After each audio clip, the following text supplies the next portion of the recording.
blind will see through you. Hello, I'm Pastor Rod Enos from River of Life Church, and today we're going to be telling some stories, or having some stories told about people's experience in coming to Christ.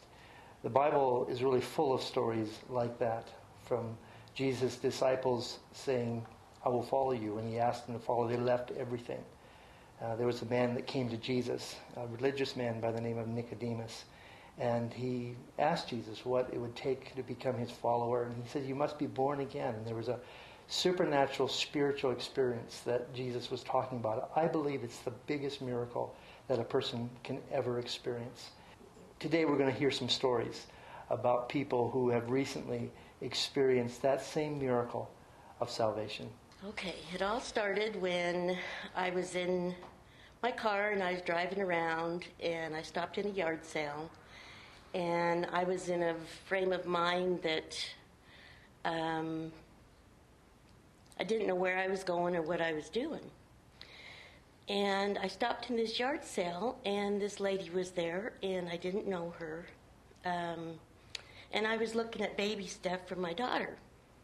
And I started crying, and she said, "What's the matter?" And she reached over and gave me a hug. And when she touched me, I don't know what it was. It was just something that I just felt like there was a new feeling in me. And I didn't know this lady. I was really skeptical. I grew up in a family where my dad is very quiet. And eventually my mom and dad divorced. So as a child, I was very bitter.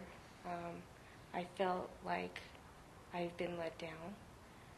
And then as I got older, I met a wonderful guy, I thought, and he ended up leaving me, and I had 2 kids. So I was very bitter. And, but a lot of it I just hid inside me, because in my household, we didn't show emotion. It was just being quiet and dealing with it. My grandparents took me to church every Sunday, went to church programs on Wednesday nights, and I always knew God was there, so I automatically thought that meant I was saved because my grandparents brought me there. Started getting into trouble, stopped going to church, started thinking, well, maybe there isn't a Jesus, maybe this is just some people's idea of what's going on. Well, God never really entered my mind at the time until after I had talked to her. And when she called me, she said, we're starting an Alpha class on Sunday, and it's the very first one. And she says, I would love for you to go. The only thing that Jesus could have done more to tell me I need to be here is put a bright yellow neon sign saying, "Go find your freedom." I started opening up to Tom, and, I felt comfortable talking to him. And so he invited me to go to Alpha. And I wasn't sure about it, but he said, there's no pressure. We're not trying to get you into our church. We're going to have dinner, and then we'll watch a video. And so I was like, I'm going to go. We watched the video, and it just touched me, and all I did was cry.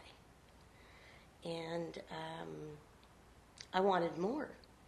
That first time I went, we actually all ate dinner together. We kind of talked. We watched the video. And then afterwards we had a little group session. And that first time I realized, my problems are not as bad as I thought they were. There's other people that have much worse problems. And I shouldn't be bitter. I shouldn't be mad. And that was kind of like the first step for me.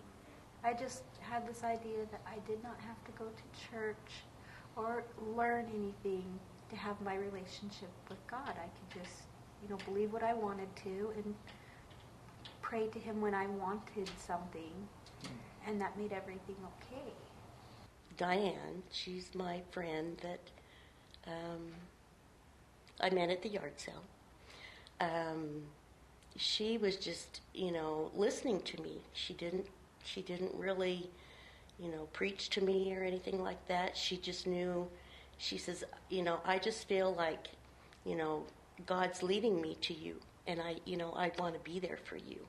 I want to say thanks to Tom, because, boy, without him, I don't know, things could be really different. This is not work. This is about me being your friend, and I see you need God in your life. The Pathway to Freedom, yes, Monty gave me this book, and I could not put it down. I wanted to know every little story, and they related to me. Like, there wasn't one story where something there didn't click, that, these people have these horrible, hard things to deal with in their life, and they find reassurance that tomorrow's going to be a better day, that there's something to their life that wasn't there before, and I wanted that.